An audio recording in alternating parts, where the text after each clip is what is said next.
fans, Gooners, welcome to another edition of the Positively Uncensored Arsenal podcast. I am your host, Shotta, and my expert is my friend, Blackburn George, of the Positively Arsenal blog. Woohoo, George! What about them Gooners? 6-0 over West Ham yesterday. That was a dominant performance. And the fans and the club are deliriously happy. How are you? I see that phlegmatic look on your face. Wow, George, no smiles. You old bugger. Well, Talk to me. it's 24 hours since we played, so I've stopped smiling now. It took a while. Yes, still smiling for myself. So, George, how was it? What was your, apart from your joy and ecstasy, what was your thoughts about the performance of the Gooners? Well, I thought they were excellent. And that's 2 games when we've been completely dominant, and one of them was against Liverpool. And everybody was saying now, I mean, listening to TalkSport today and BBC yesterday, and they're all saying how poor West Ham played. Well, that's a coincidence. Liverpool played poor last week as well. It's funny that the better we play, the poorer the opposition seems to play. Whereas if Manchester City had done that to West Ham, there would have been no mention of how poorly West Ham had played. It would have been all about how great Manchester City had been. Or, God forbid, Manchester United ever did it, or Liverpool. I mean, there would be no mention of how poor West Ham was, because we made them look poor. And yes, they started making mistakes, but their heads were fucking spinning. They were punch drunk. Yes. And you don't get punch drunk unless you get punched. Well, we were punching them all over the fucking shop. They didn't know whether it was New York or New Year. They didn't know their ass from their elbow. And it was great to watch. Still a bit dependent on set plays, mind you. I mean, yes. 2 of the first 3 goals, or was it all the first 3 goals? The first 3 goals. So, I mean, we're not going to turn your nose up, but no, I'd prefer that the first 3 goals were from open play. That would have been more dominant, really. But you know, we took them. Can't complain. I mean, the penalty itself might have been a set play, but the move from open play, Trossard playing the ball over the top to Saka, who made that run, that was what made the goal. That was what forced the penalty, and that was a wonderful bit of play. And that would have worked against anybody. I mean, it was just skill. Trossard was exceptional. We'll talk about that in a minute. I brought the match stats up this time for our regular viewers and listeners. This is the match stats from SofaScore, and it shows the dominance. But the most important thing in my estimation, George, is that it shows that it was no fluke. West Ham expected goals was 0.21 and ours was 3.66. Let me try to get rid of the banner so it was showing its in its entirety. I have. I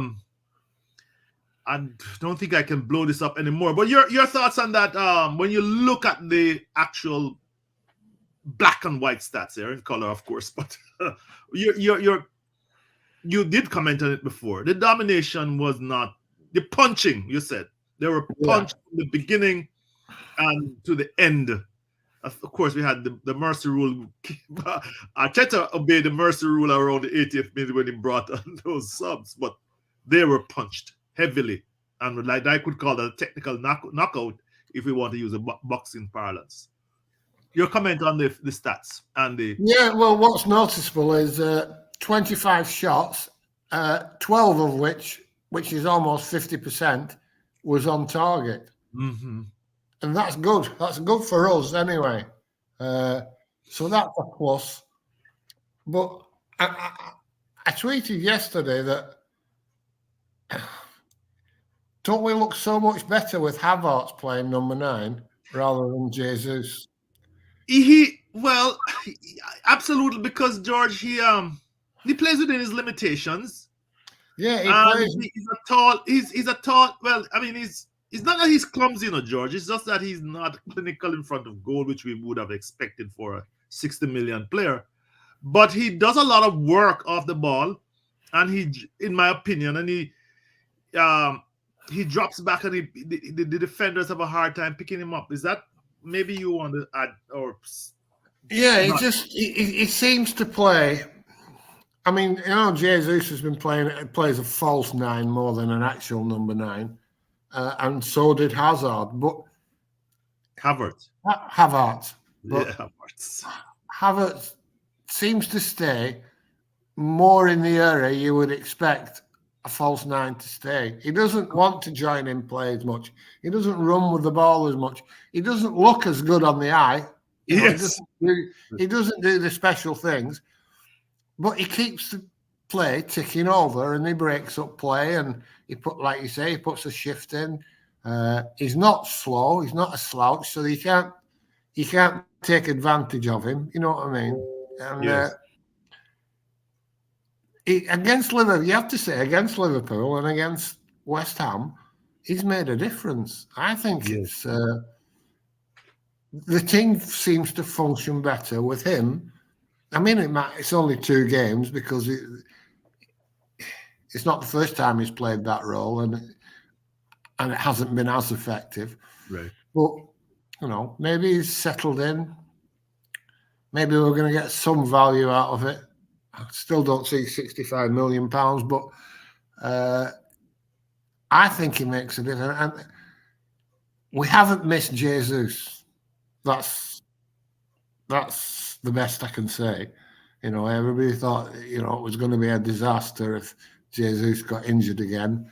Well, the last 2 games, probably our best 2 games of the season.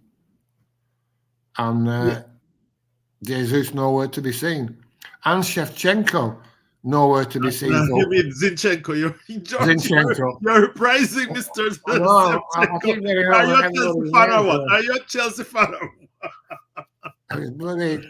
what? Was he Real Madrid, right? He was at Real Madrid, I think, or the Italian team. Shevchenko, whatever his name is. Yeah. Go ahead, George. But he wasn't there for 1.5 games as well. Yes. So the 2 players that everybody said had made the big difference to our squad last season. We too. They're big upgrades because they had the winning mentality. Mm-hmm. We haven't really had them, and we've not only have we not suffered, but we've looked very solid and looked threatening going forward. I mean, Arteta commented on that, George. He said that unlike the 2 games, remember we lost to them in the FA Cup and we lost to them in the first half of the season. But he said that they corrected that, and they're better in defense and better in attack. And I have to agree with him. We whenever we lost the ball, we got back in short order and we cut out any attacks. And in attack, we outnumbered them whenever we went forward. I was surprised about that, actually. Your thoughts? Well, yeah, but wasn't this exactly what I was saying? I can't remember, last week or the week before, about pressing. We pressed fantastically well. But at one point, we were pressing because we'd had 90% possession. Yes, you have to have the ball. And at worst, we ended up with the game with 70% possession. So you can press them like mad when you lose the ball. You can't, and you can't do that if you can't retain the ball. Well, we were retaining the ball, and the more you retain the ball, the more we're able to press when we lose the ball. It's one complements the other, and the whole team was functioning well yesterday. I'm not sure we missed Zinchenko. Not sure we missed him. Yes. But then again, maybe it would have been even better if he'd played. Well, it's not. I'm not like writing him off. I'm not saying, oh, we played well because he didn't play. Yeah. What I'm saying is at least we're not reliant on him. I mean, people were telling us how much our team depended on him coming in and playing the extra man in midfield, and we'd be lost without him. Well, we've been without him much of the season, and there we are, 2 points off top. So George, when you said people said we couldn't do without him, we too. I remember doing we did a podcast saying Zinchenko was the most important player. But Kivor, I have a problem with these East European names, pronouncing them properly. Kivor, yes, he was solid. I remember he was written off. He'd been solid in the last 2 games because he came on for Zinchenko in the Liverpool game, and he's you can't. Well, we're going to talk about player performances a little in a few, but he was solid, and the guy on the right side had no joy. I can't remember who he was. I mean, they made the striker that isolated him, and he needed to have Agbana, that Jamaican dude. He was really not getting any joy. But I mean, he was playing through the center. But Kivor was very solid. Yeah, well, everybody was solid, and now. We can see why he bought Raya. Oh, yes, George. That's the other one, too. The other criticism reigned. We've not seen much of that recently, have we? No. I mean, he's kicking. He got rid of the ball quickly. I think to get one of those goals or to get threat, he got rid of the ball quickly to Trossard, and there was an immediate threat on the West Ham goal. I didn't think West Ham dealt very well with the crosses. I mean, in the first 2 minutes or so, Trossard got between the 2 defenders and head one, and then Areola had to make a brilliant save. I think it was from Saka. Yeah, I mean, it was, and I was surprised because this is a what's his name, the coach, David Moyes. This is a David Moyes team. They were not dealing well with high ball and crosses, and we got 2 headers inside there. I was quite surprised, quite frankly. Well, I mean, we scored a lot of goals from set pieces, and I don't think that's by accident. No, the coach. Somebody's doing something right at the club. Yeah, and even if you want to credit the set piece coach with that, rather than Arteta, at the end of the day, Arteta brought him in, so you've got to get credit for bringing him in and letting him do the job. Yes. Well, let's go back to Raya, George. I mean, there's something, and also I was thinking of Havertz. Ehab, just remember, we always have to reprise Ehab. We haven't forgotten him. I think he's lurking somewhere and won't tell us. I remember seeing a little post where it seemed like him, and he said when I said, that sounds like Ehab. Ehab, he said, well, you have to guess. But anyway, Ehab made a point like 2 years ago when he was on, that it takes a coach 200 games to get good, but he also said it takes 20 games or so for a new player to get in stride with the rest of his teammates. And we're seeing that from Raya, and we're seeing that from Havertz. Your comments on that, George? Yeah, I think you're right. I don't think I have anything to add to that. Maybe we shouldn't be so quick to judge. I mean, maybe we need Ehab. I still don't see that we bought Havertz to play the central striker role. I'm convinced we bought him to replace Xhaka. Yes, and he's never going to do that. Well, but maybe it can be utilised elsewhere, and it does add something. People will tell you it's not a lot, but sometimes you just need a player like him. It's like they used to call him like a water carrier. Yes. But he was lauded when he was in Germany. Yes. He came to Chelsea for a big fee. Yes. And we've paid a big fee for him. So either Chelsea managers and Arteta don't know what they're doing, we've slightly misjudged his value. Yes. And it's probably more likely that we've got it wrong than Mikel Arteta's got it wrong. Well, we always say that, George. And I think we should say that as fans, we are nowhere near these coaches, and we don't pretend to be. And I think on the podcast have been consistent. We don't pretend to be coaches or professionals or scouts. That's a whole different. They are professionals. We are amateurs. We are just fans who love winning. George, they're not paying the man £10 million a year because he knows the same as us. Exactly. And of course, there are 60,000 fans who think they know more than the coaches. I think Wenger made a comment about that. I missed the train of thought. George, there's another stat that I want to present since I've missed my train of thought, which is not surprising given the years, the mileage that I have accumulated over the years.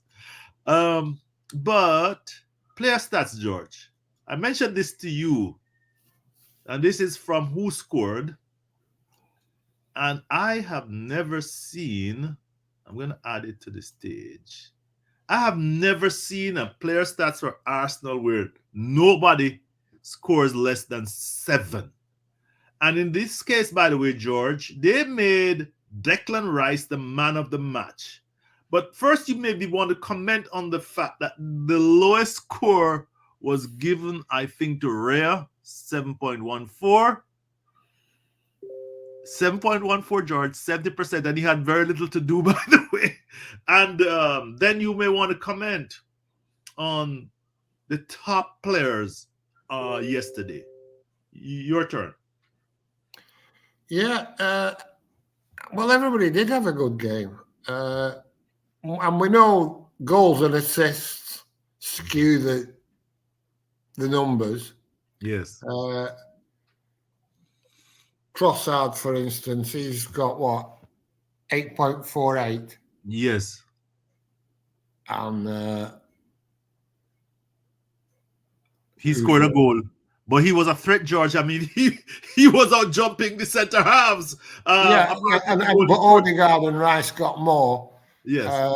And I'm not sure they had better games than he had. And of course, Saka. Yeah, he had a good game, but I'm not sure he was any more key. They all played well. They could all have. You could have given them just 8 across the board, couldn't you? Yes. But George, I think the fact is that we played well. We are playing well, and it's sometimes. I watched the United game. United played Aston Villa. I'm sorry. Yeah, Liverpool played Burnley. I'm sorry. Yeah, they played Aston Villa and they won, but they were the second best team. They won despite not being the best team.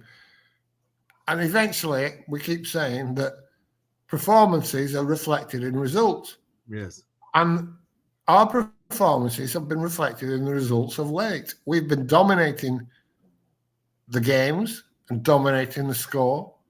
And unlike probably just us in City doing that at the moment. Right. Everybody else. So Liverpool struggle. They struggled on Saturday, George. All 3 goals are in the second half, by the way.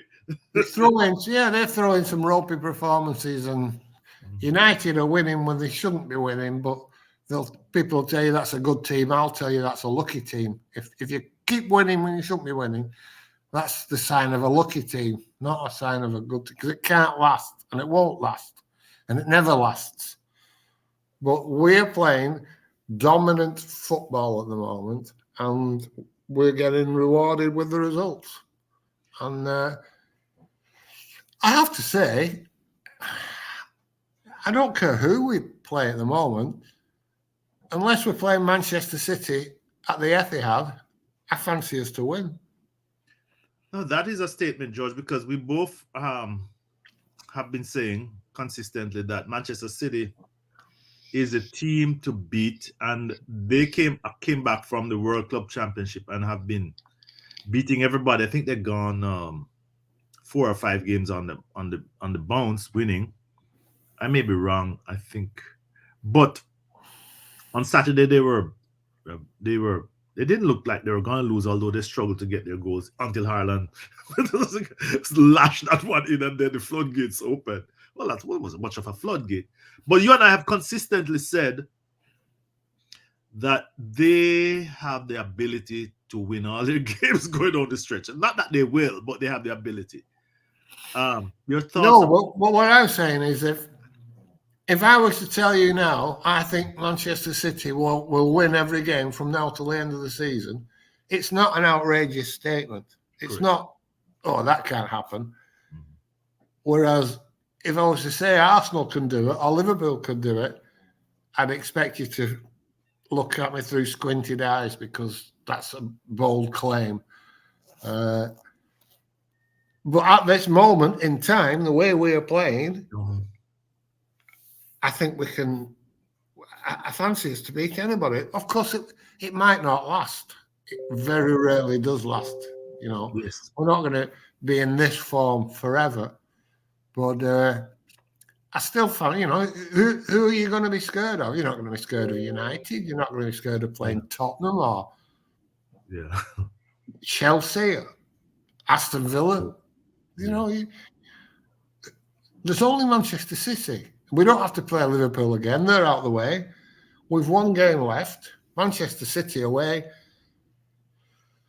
which is as near to impossible to win as a football match gets. Yeah, it's tough. But other than that, we're looking good. George, I haven't taken down this slide because I want to comment on the top performance.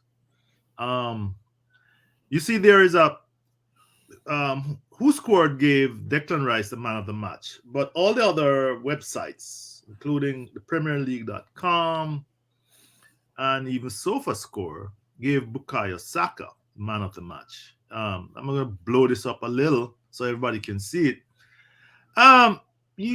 And we know that Declan Rice, he surprised me, by the way, because he was taking the corners from the left-hand side with his right foot, and he did the far post corners and then the near post corners for Gabriel. Good.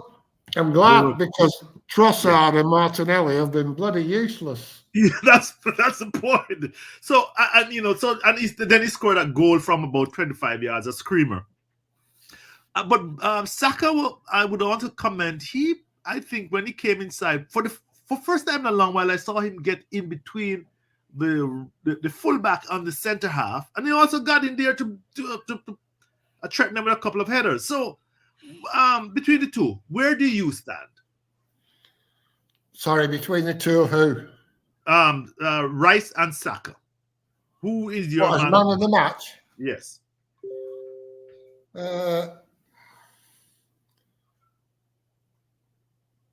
I don't know. Really. Either of them. Let's be honest. Yes, that's honest. Can you put those stats up again? Because there's something I've just noticed that's almost unbelievable. Okay. Come on. I don't want you to remove you. We'll put you on stage. Give me a second, guys. I took them out, and I don't want to remove them. It'll come up in a minute. Anyway.